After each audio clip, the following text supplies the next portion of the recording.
สวัสดีพี่น้องปกไปสุขุสุขคนมื้อนี้เนาะดำขุดปลาชาแนลพาพี่น้องมากินข้าวปุ้นฮ้อนว้าวสดขนาดเลยพี่น้องจัดขนาดเลย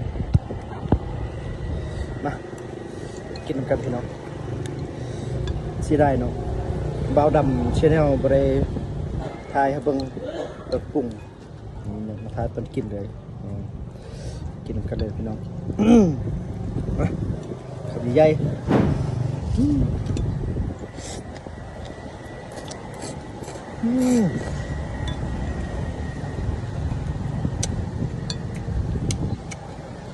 จับอยู่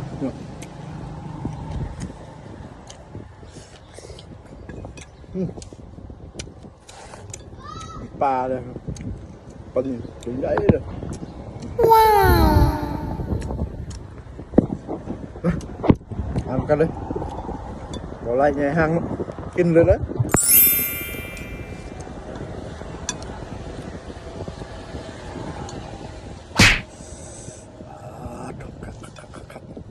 Oh my God.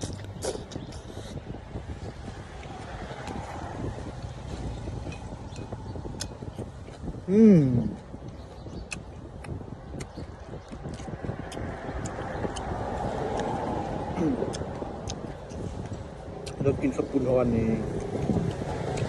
เรามีทักกันจอกน้ำนี่ทักคนนี้ครับ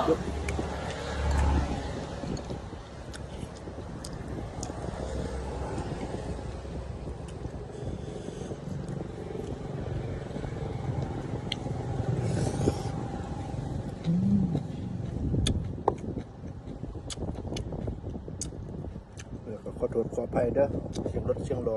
มันต้องกินอยู่เข้มทาง